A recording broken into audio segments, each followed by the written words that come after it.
নমস্কার দর্শক বন্ধু, আমি দশভুজামা ব্লগস তোমাদের সামনে আবারও হাজির একটা গুরুত্বপূর্ণ এবং খুবই তোমাদের রিকোয়েস্টে বা তোমাদের কমেন্টের জন্যই আমি এই ব্লগটা করছি। আজকের ব্লগটায় তোমাদের প্রত্যেকে একটা উৎসাহ অবশ্যই দেবে, যারা আমাকে এই ব্লগে কমেন্ট করেছো, অনেক অনেক অনেক একই প্রশ্নের কমেন্ট করেছো। সেটা আমি ওই রকম কমেন্টের উত্তর ঠিক মতো দিতে পারিনি। আমি বলেছি নেক্সট ভিডিওতে আমি এই উত্তরটা দেব। তাই আজকে আমার টপিকটা দেখলে বুঝতে পারবে যে আমি কি ব্লগ বা কি টপিক নিয়ে এসেছি। এতক্ষণে বুঝেও গেছো। যাই হোক, তোমাদের প্রত্যেকের সুখ শান্তি এবং সমৃদ্ধি কামনা করে আমি আমার ব্লগটা শুরু করছি। আজকে টপিকটা হলো মহিলা শঙ্খ কিরকম দেখতে, কেন বাড়িতে মহিলা শঙ্খ বাজাতে নেই। আর একটা টপিক যোগ করব, শঙ্খ কত প্রকার এবং এইসব শঙ্খের গুণাগুণ কি। আমি প্রত্যেকটা শঙ্খের হয়তো গুণাগুণ বলতে পারবো না, কিছু কিছু বলছি, পরে আবার বাকিগুলো জানবো বলবো। সব ধার্মিক গ্রন্থে সমস্ত কিছু এগুলো দেওয়া আছে। যাই হোক, আজকে আমার টপিক হলো মহিলা শঙ্খ দেখতে কি রকম। মহিলা শঙ্খ প্রথমেই বলবো, এর উত্তর তোমরা অবশ্যই পাবে। ভিডিওটা শেষ পর্যন্ত দেখো এবং যদি ভালো লাগে অবশ্যই লাইক সাবস্ক্রাইব শেয়ার করে দিও। বেশি কথা বলবো না, তাহলে প্রত্যেকেই একটু বিরক্ত হচ্ছে। আমি শঙ্খ সম্বন্ধে বলবো। প্রথমে বলবো শঙ্খ 10 প্রকার। ধার্মিক গ্রন্থে শঙ্খকে বলছে যে লক্ষ্মীর ভাই শঙ্খ, কারণ শঙ্খ সমুদ্র থেকে উঠেছিল, তাই শঙ্খকে লক্ষ্মীর ভাই বলা হয়। শঙ্খ 10 প্রকার কি কি সেই নামগুলো বলছি, খুব ভালো করে শুনে নাও। কামধেনু, দেবদত্ত, গণেশ, মতি, বিষ্ণু, ঐরাবত, দক্ষিণাবর্তী, পণ্ড আর মণি পুষ্পক। তাহলে 10 রকম শঙ্খ হয়ে গেল। প্রত্যেকটা শঙ্খের এক একটা শঙ্খের এক এক রকমের গুণ। এই যে মতি শঙ্খ, এই সরস্বতী পুজোয় প্রত্যেকে মতি শঙ্খ কেনো এবং সরস্বতী পূজার দিন মতি শঙ্খ বাজাও। মা সরস্বতীর অপার কৃপা লাভ করবে তোমরা। প্রত্যেক সন্তানের বিদ্যা বুদ্ধি তো ভালো হবেই, সংসারের আয় উন্নতিও শ্রীবৃদ্ধি ঘটবে। লক্ষ্মী এবং সরস্বতী দুজনেরই সরস্বতী পূজার দিন পূজা করলে এই মতি শঙ্খ, মা সরস্বতীর মতি মুক্ত মুক্ত গজমতি, গলাটি মুক্তের হার বলে একটা আছে কথা, তাই সে মুক্ত ভীষণ পছন্দ। মতি হচ্ছে মুক্ত শঙ্খ। তাহলে মুক্ত শঙ্খ, গণেশ শঙ্খ, বিষ্ণু শঙ্খ, প্রত্যেকটা শঙ্খের অপার কৃপা বা বাড়িতে রাখলে ধন দৌলত শ্রীবৃদ্ধি বাড়িতে হবেই হবে, এর কোনো ভুল নেই। অনেক শঙ্খ, প্রত্যেকটা শঙ্খেরই বিশদ গুণাগুণ আছে। তাহলে আজকে আমি তোমাদের এই 10 প্রকার শঙ্খ তো জানালাম। আর শঙ্খ অনেকেই কমেন্ট করে জানতে চেয়েছো যে শঙ্খ বামা শঙ্খ কিরকম এবং দক্ষিণাবর্ত শঙ্খ কিরকম, পানি শঙ্খ বা জল শঙ্খ কিরকম, আবার মধ্যবর্তী শঙ্খ যেটাকে বলা হয়, মধ্যবর্তী শঙ্খ হচ্ছে মাঝ ঘানটা চেরা, তাকে বলা হচ্ছে মধ্যবর্তী শঙ্খ। যাই হোক, প্রথমে আমি বামা শঙ্খটা বলি। এই দেখো, ঠিক এইভাবে ধরবে, হাতের বাইরে মুখটা ভিতরের দিকে আর এটা ডান হাতে বাইরের দিকে। এই যে খোদল বা গর্তটা বাঁ দিকে থাকে, তাহলে তাকে বলা হচ্ছে বামা শঙ্খ। এই বামা শঙ্খ ঘরে রাখো, মা লক্ষ্মীর অপার কৃপা লাভ করবে। আর এই দেখো, আমি ফুল দিয়ে সকালে পুজো করে নিয়েছি। মুখটা দেখে নাও। এই শঙ্খর মুখটা গর্ত মতো, এখানে মুখ দিয়ে বাজাতে হয়। শঙ্খ সবসময় এইভাবে বাজাবে। বিষ্ণুকে দেখবে, নারায়ণ শ্রী বিষ্ণু মহাভারতের যে যুদ্ধটা হয়েছিল কুরুক্ষেত্রে, সেই 100 ছেলের সঙ্গে, কৌরবদের সঙ্গে পাণ্ডবদের, শ্রীকৃষ্ণ এবং পঞ্চ পাণ্ডব এইভাবে শঙ্খটাকে বাজিয়েছিল।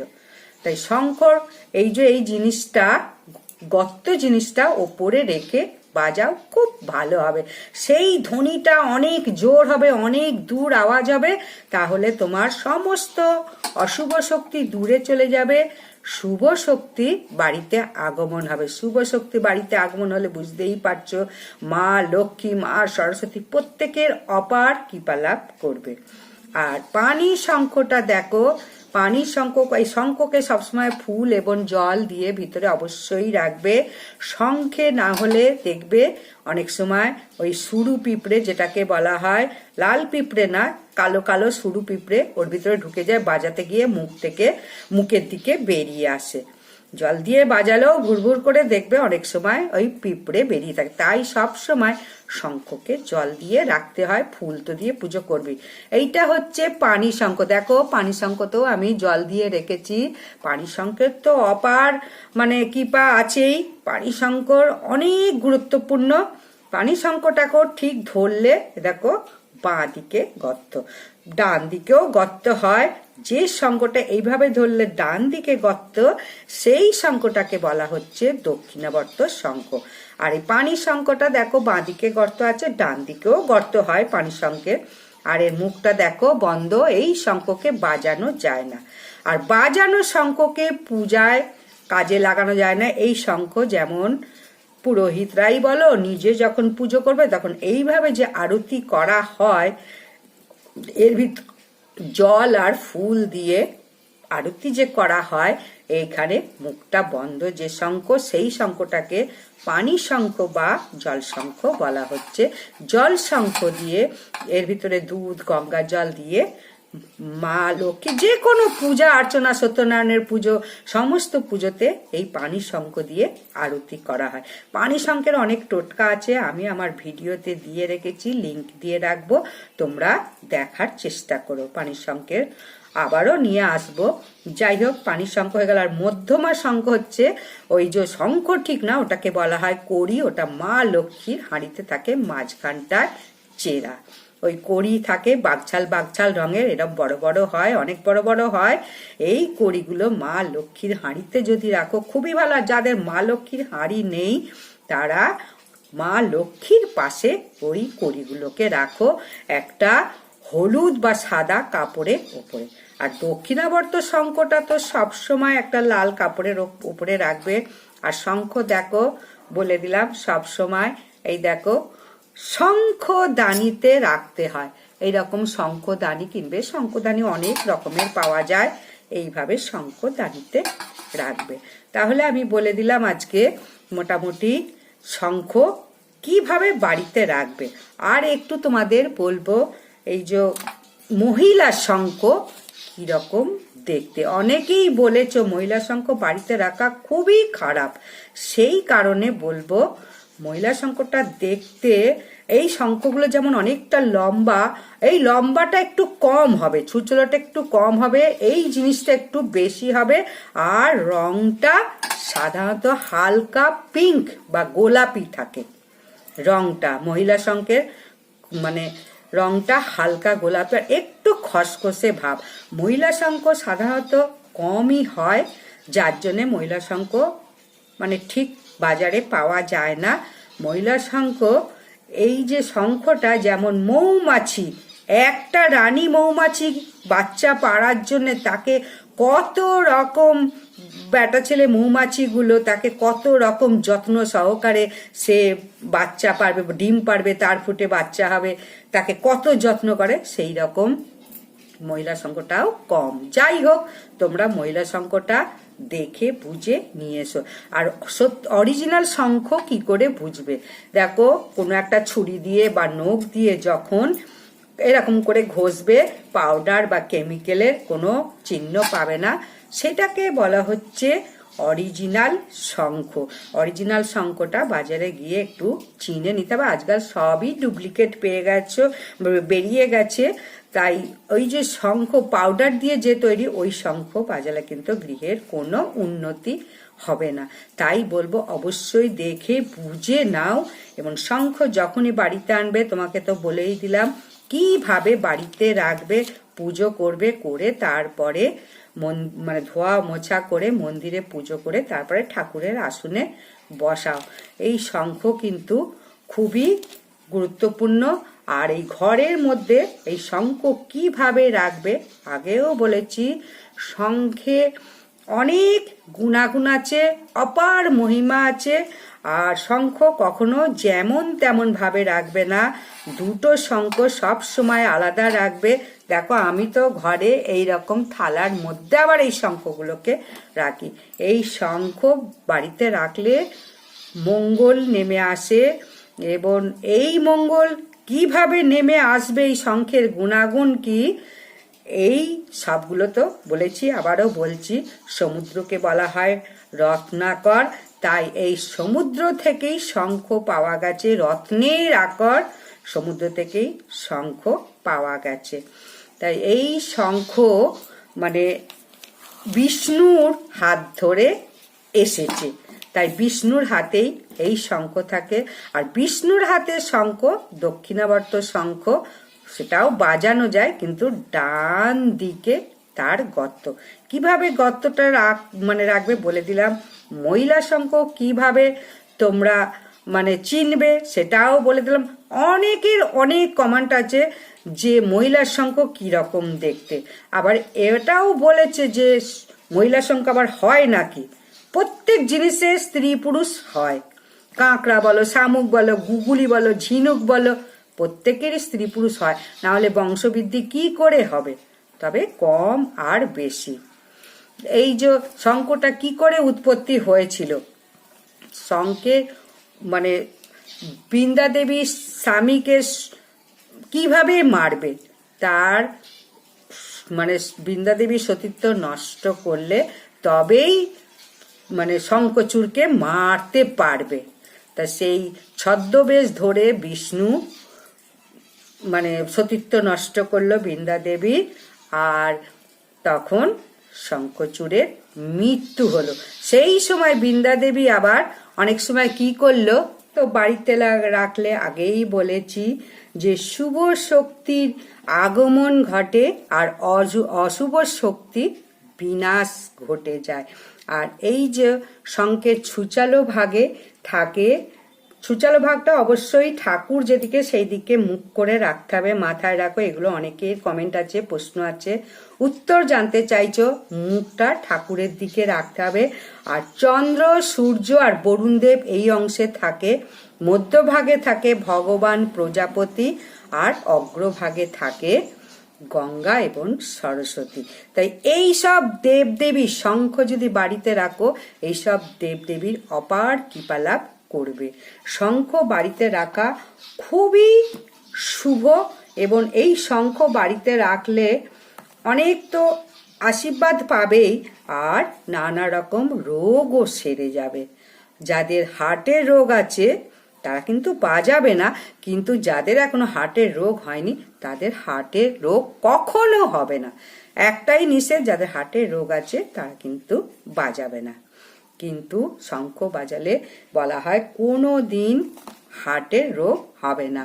আর এই শঙ্খ সম্বন্ধে সমস্ত ধার্মিক গ্রন্থে রয়েছে, তাই বলবো। আর এই যে মহাদেবের কাছে কখনো শঙ্খ বাজাতে নেই বা শঙ্খ রাখতে নেই। অনেকেরই প্রশ্ন আছে যে মহাদেব তো আমার গৃহেই রয়েছে, অন্যান্য ঠাকুরও রয়েছে, তাহলে তো সেখানে আমি শঙ্খ বাজাই, তাহলে কি হবে। কিন্তু মহাদেব বাড়িতে থাকলে সেটা কিছু করার নেই। যেমন একটা কথা আছে যে 10 জনের মাঝে যদি তুমি খাও কোনো দোষ হয় না। এই জন্য কোনো নেমন্তন্ন বাড়িতে, তুমি বাড়িতে হয়তো নিরামিষ খাচ্ছ, কিন্তু কোনো নেমন্তন্ন বাড়িতে গিয়ে যদি সেই দিনকে তুমি আঁশ খাও, ওটা কোনো দোষের হয় না। ভগবান বলে দিয়েছেন, শ্রী বিষ্ণু বলেছেন ওটা কোনো দোষের হয় না, বা কোনো অভিশাপ হবে না, পাবে না। আর ওই জন্য সব ঠাকুরের মধ্যে মহাদেব যখন আছে তখন তুমি তোমার গৃহে শঙ্খ বাজাতেই পারো, কিন্তু মহাদেবের মন্দিরে গিয়ে কখনো শঙ্খ বাজাবে না। কারণ শিব শঙ্খচূড় নামক অসুরকে বধ করেছিলেন, তাই শিব ঠাকুরের পুজোয় শঙ্খ বাজানো নিষেধ। শিবের কাছেই বর পেয়েছিলেন অসুর নামক শঙ্খচূড়, মানে রাক্ষসরাজ শঙ্খচূড় এই শিবের কাছে ধ্যান করে করে বর পেয়েছিলেন। কি বর?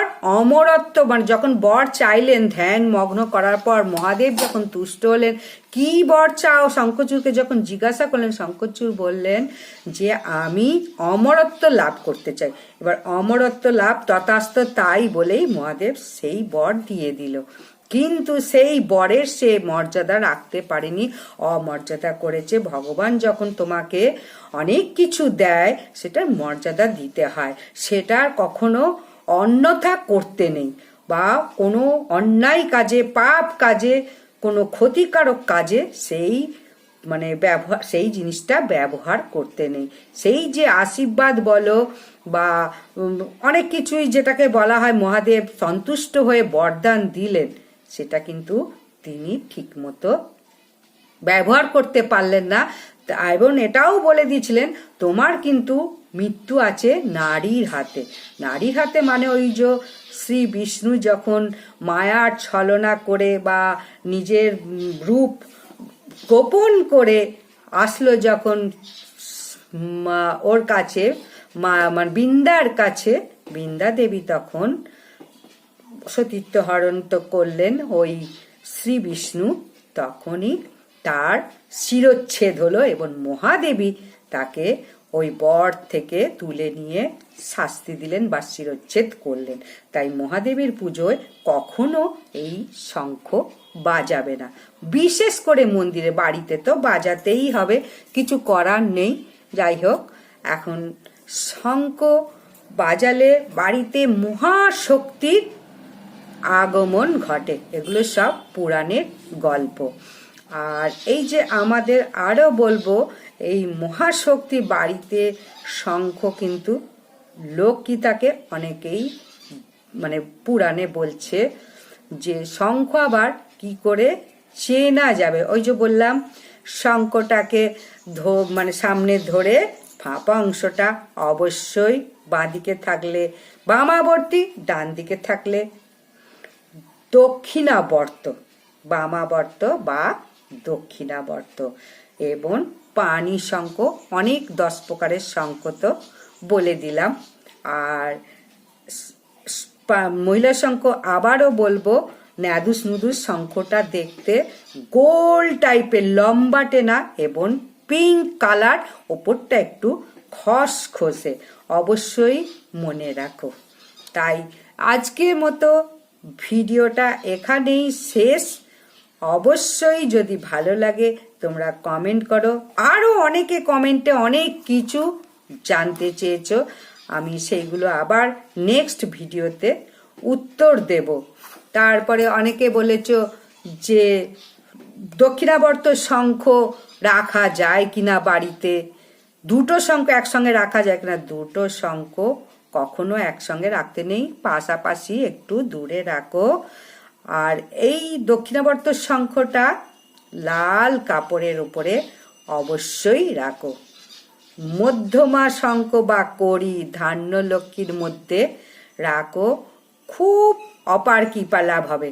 আর এই যে ভগবান বিষ্ণু তুলসী মাতা দেবীর কাছে শঙ্খ, নারায়ণ শিলা এবং বিষ্ণু মানেই শঙ্খ, নারায়ণ শিলা আর শঙ্খ আর তুলসী মহারানী দেবী একসঙ্গে যদি এক সহযোগে যদি থাকে, তাহলে জানবে তোমার বাড়িতে কোনো রকম নেগেটিভ এনার্জি ঢুকতে পারছে না। সব সময় মানে যশ ভাগ্যে শ্রীবৃদ্ধি ঘটে। এই যে গণেশ শঙ্খ, লক্ষ্মীনারায়ণ শঙ্খ, অনেক রকমের শঙ্খ তো তোমাদের বললামই। এই যে শঙ্খগুলো খুবই গুরুত্বপূর্ণ গণেশ শঙ্খ একটু বলি, গরুর শঙ্খ তো আছে বলে দিলাম। আর কখনো বাড়িতে একটা বললাম, গাগুলো কাঁটা কাঁটা শঙ্খ কিন্তু রেখো না, কারণ গাগুলো কাঁটা কাঁটা শঙ্খ রাখা অশুভ বলে। কারণ ওই ছুচলো অংশটা যদি ভেঙে যায়, ভাঙা অংশটাকে বাড়িতে রাখলে কি শোভা লাগবে, শোভা পাবে? ঠাকুরের ঘরটা কি শোভা পাবে একটা ভাঙা জিনিস রাখলে? তাই ওই গা কাঁটা কাঁটা, সে দক্ষিণাবর্তেই হোক বামাবর্তেই হোক পানি শঙ্খই হোক, গা কাঁটা কাঁটা শঙ্খ তোমরা বাড়িতে কখনো রেখো না। এইটা আমি তোমাদের নিষেধের কথাই বলবো। এই শঙ্খটা কখনো বাড়িতে তোমরা, কাঁটা কাঁটা যুক্ত শঙ্খ কখনো বাড়িতে রাখবে না। আর অনেকে বলে শুভ, কিন্তু খুব সাবধানে রাখলে শুভ। ভেঙে গেলে ভাঙা শঙ্খ বাড়িতে রাখতে নেই। আর শঙ্খ তো রাখার অনেক নিয়ম আছে। একটা হচ্ছে, প্রথম নিয়ম, শঙ্খ কখনো মাটিতে রাখবে না। আগেও বলেছি, আবারও বলছি, তাহলে শঙ্খ বাদন ক্ষমতা যে সে ভঙ্গুর হয়ে যাবে বা ভেঙে যাবে, বাজানোর ক্ষমতাটা নষ্ট হয়ে যাবে। দেখো তুমি বাড়িতে রাখো, দুটো শঙ্খ কখনো একত্রে বাড়িতে রাখবে না। আবারও বলবো, অনেক কিছু আজকে বলে দিলাম।